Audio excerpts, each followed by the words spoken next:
وجودش رحمة للعالمين شد وجودش رحمة للعالمين مسجد وشد हमारू जमीन सुभान अल्लाह অন্য নবীর উম্মত হলে দুনিয়ায় নামাজ পড়তো কিন্তু নামাজ পড়ার সময় নির্ধারিত জায়গা আছিল যে জায়গা জীবনের প্রথম নামাজ পড়ছেন ওই জায়গা ছাড়া জীবন নামাজ পড়া লাগতো আপনার বাড়ি হইল ফুরকাইস্ত গ্রাম ফুরকাইস্ত বাজার আমার বাড়ি মানিকুনাথ আমার জন্ম যেন হইছে আল্লাহ না করুক যদি আমি অন্য নবীর উম্মত হইতাম জীবনের প্রথম নামাজ যেন পড়ছলাম সারা জীবন একই জায়গাত নামাজ পড়তে হইতো আপনি যেন নামাজ পড়ছেন জীবনে পয়লা ও জায়গা সারা জীবন পড়া লাগতো বিষয়টা খুব সহজ হইতো নি না কঠিন হইতো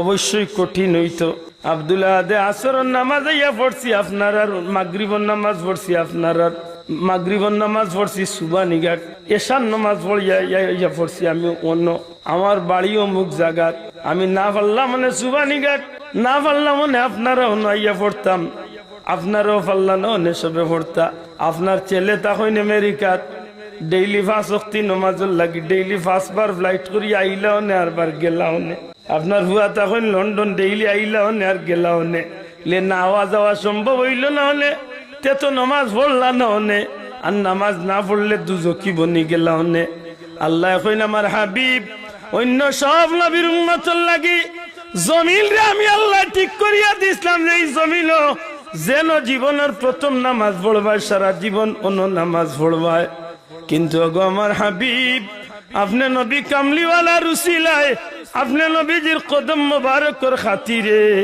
আপনার উম্মতের লাগি এই আইন আমি আল্লাহ ঠিক রাখছি না আমি আল্লাহ আইন রে বদলাই নিলাম আপনি নবীজির রুসিলায় পৃথিবীর পূর্ব তলে পশ্চিম উত্তর তলে দক্ষিণ গোটা জমিনটারে আমি আল্লাহ আপনি নবীর ইজ্জতে আমি আল্লাহ সারা জমিন রে আপনার উম্মতের লাগি যায় নামাজ বানাইয়া দিলাইছি আশা করি এই নবীর উম্মত অন্য নবীর উম্মত তো আল্লাহ বেশি মায়া করছেন না মাতকা ই দিক তো না হি নবীর উম্মত হলে টোকা খাইছে মাত্তা না স্যার টোকা খাইছেন না দুনিয়ার সম্মানিত হাজিরিন আল্লাহর সৃষ্টির শ্রেষ্ঠ গোর কান খানায় কাবা বাইতুল্লাহ শরীফ আল্লাহর গোর মক্কা শরীফ এই মক্কা শরীফের অংশ হইল দুনিয়ার সব মসজিদ হল সুবহানাল্লাহ এর দায় আমরা কই আও গোর আল্লাহর গোর মাতকা আমরা মসজিদ রে কিতা কই আল্লাহর বাইতুল্লাহ মানে আল্লাহর ঘর বাইতুন ঘর আল্লাহ তো আল্লাহ দুনিয়ায় আল্লাহর ঘর কাবা শরীফ রে পরবর্তীকারে আলমে এই জমিনের সব কিছুর দুনিয়ার সব ধরনের বাড়ি ঘর ইতার সবর মূলে আল্লাহ যে ঘর খান দুনিয়ায় তৈরি করাইছে ফিরিস্তা হল দিয়ে আল্লাহ সর্বপ্রথম আল্লাহ কাবা ঘর খান জমিনে তৈরি করাইছে সুবহানাল্লাহ দুনিয়ার প্রথম ঘর কাবা ঘর এই ঘরখান রে আল্লাহ রাব্বুল ইজ্জতে প্রথমে ফিরিস্তা হল দিয়া তৈরি করাইছে এর বাদে ধারাবাহিক ভাবে এই ঘর রে 10 বার মতান্তরে 11 বার সংস্করণ করেছে সুবহানাল্লাহ বিশেষ করে নূহ আলাইহিস সালামের প্লাবনের সময় গোটা পৃথিবীর পূর্বতনে পশ্চিম উত্তরতনে দক্ষিণ সারাটা দুনিয়া যে সময় প্লাবনে প্লাবিত হয়ে গেছিল দুনিয়া যে সময় বন্যার পানিতে ডুবে গেছিল এই সময় আল্লাহ তার পবিত্র ঘর খানের মূল ভিত্তি রাখিয়া বাকি গোরে আল্লাহ তান কুদরতে জমিন তনে উঠাই দিছিল সুবহানাল্লাহ মাত বুঝন জানো তুই বেড়া লাগতো না বুঝছেন বেড়া লাগতো না হযরত নূহ আলাইহিস সালাম জমিন তনে যাওয়ার দীর্ঘদিন পরে আমরা নবী দুনিয়াতে এবার প্রায় 3 তনে 3500 বছর আগে বুঝরাং সাহেব আমরা নবীজি দুনিয়াতে এবার প্রায় 3 তনে 4000 বছর আগে আল্লাহ ইগরে আরবার সেই ভিত্তির উপরে অর্থাৎ মূল ফাউন্ডেশনের উপরে হযরতে ইব্রাহিম আলাইহিস সালাম তার ছেলে নবী ইসমাঈল আলাইহিস সালামের দ্বারা আল্লাহ পুনরায় এই জমিন আল্লাহর ঘর তৈরি করাইছে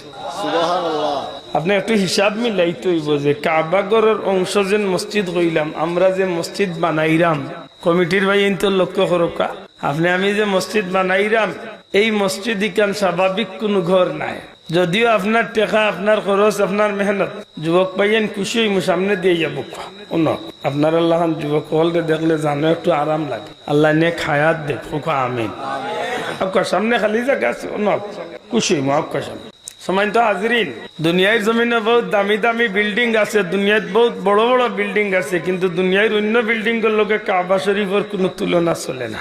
চলেনি বা সব মাতুকা খেলে লেখ কথা আছে, সেখানে হইল আল্লাহর ঘর।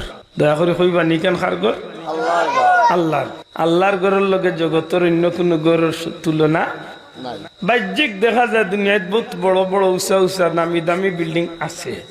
আপনারা কেউ তাজমহল গেছেন কিনা জানি না, আমি কয়েকবার গেছি। পৃথিবীর মাঝে বহুত দামি একটা গড় হইল তাজমহল। একসময় সপ্ত আশ্চর্যের মাঝে একটা আশ্চর্য, মাতই না? পৃথিবীর আশ্চর্য জিনিসগুলোর মাঝে মানুষের তৈরি একটা বিল্ডিং হইল তাজমহল। 20,000 মানুষে 21 বছরে তৎকালীন সময় বাদশাহ শাহজাহানের 22 কোটি টাকা খরচ করছে। আপনি আশ্চর্যই বা, তাজমহলের এমন কিছু পাথর আছে যেটা পাথরে রাত্রিবেলা বাতি ছাড়া কারেন্ট ছাড়া পাথর তোনে আলো প্রকাশ করে। কত দামি একটা ঘর, মাতই না? কিন্তু সেই ঘরে যদি কেউ প্রশ্ন করে, হে তাজমহল তুমি দুনিয়াতে তো দামি হইলে কি কারণে, হয়তো বিজ্ঞানী ওগুলোর গেছে বা দুনিয়ার জ্ঞানী ওগুলোর গেছে বহুত উত্তর থাকতে পারে। আমি গুনাগার এক উত্তর বার করছি। আপনি আমার কথা বিশ্বাস করেন না, নেটও সার্চ করিয়া তাজমহল বার করুন। তাজমহল যদি জিজ্ঞাই তাজমহল তুমি এত দামি হইলা খেনে, আমার মনে হয় তাজমহলের জবাব দিবা আমি এত দামি হইলাম না। আমার মাঝে সারাটা তাজমহলের মেইন ফটোগ্রাফের মাঝে আমার পবিত্র কুরআন শরীফের নকশা করিয়া দেওয়া হয়েছে। বড় করে কইতা না সুবহানাল্লাহ।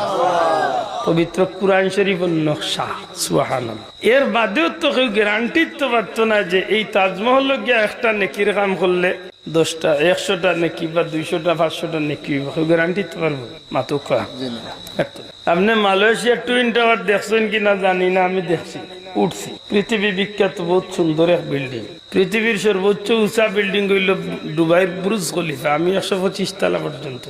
গ্যারান্টি দিতে পারতাম না ইনো গেলে কোনো নেকির কাম করা 1 নেকি 100টা হয়ে যাবে, জি না। কিন্তু আমার আল্লাহর ঘর কাবা ঘরের এরিয়াত গিয়ে দেখো একটা নেকির কাম করে হেরেমর এরিয়া থামাইয়া আমার নবীজি ফরমাইছেন সাথে সাথে আল্লাহ 1 লক্ষ নেকি দান করে। মাত বুঝাইতে পারছি? আপনি এই জমিনে বই একটা নেকির কাম করলে সর্বোচ্চ 10টা নেকি। আপনি একটু করে আয়াতে কারিমা তিলাওয়াত করবা 1 অক্ষরে 10টা নেকি। নমাজের হালতে পড়বা জামাত শরীক হইয়া 1 অক্ষরে 27 গুণ নেকি। মাতকা রোজা মাসে পড়বা 1 অক্ষরে 70টা, বলা নাই খোদা। কিন্তু আপনি যদি মক্কা শরীফ গিয়া একটা অক্ষর এমনিতেই তিলাওয়াত করেন সাথে সাথে 1 লক্ষ নেকি। সুবহানাল্লাহ। মাত বুঝরানি? এত আজমত এত শানওয়ালা জায়গা হইল আল্লাহর ঘরের এরিয়া। জুড়ে হয় সুবহানাল্লাহ। খোয়া যায় দুনিয়ায় বহুত জায়গা আছে মানুষের দোয়া করে, আপনারা বইছেন দোয়া করছেন করবা, মাতই না? কিন্তু দুনিয়ার কোন জায়গার দোয়ার গ্যারান্টি নাই। মক্কা মদিনাত বিশেষ করে কাবা ঘরের এরিয়াত কিছু জায়গা আছে যেন দোয়া করলে নবীজি ফরমাইছেন সাথে সাথে আল্লাহ দোয়া কবুল করলে। সুবহানাল্লাহ। এলে উজা গেল এই ঘর বহুত দামি ঘর নাকি দা, মাশাআল্লাহ। সেই ঘরের অংশ হইল মসজিদ। সুবহানাল্লাহ। সুবহানাল্লাহ।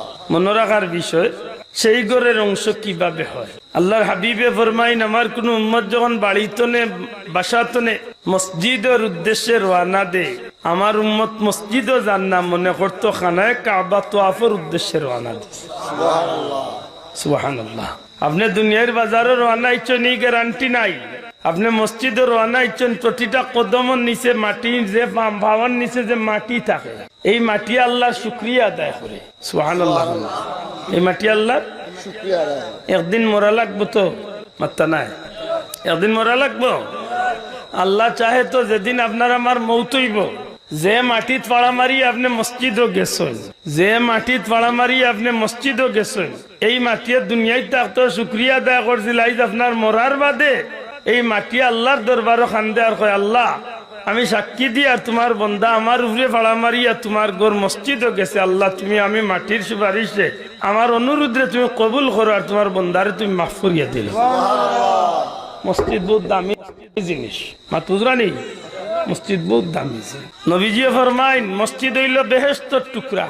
আবার জবান খুলিয়া হোক মসজিদ কিনা?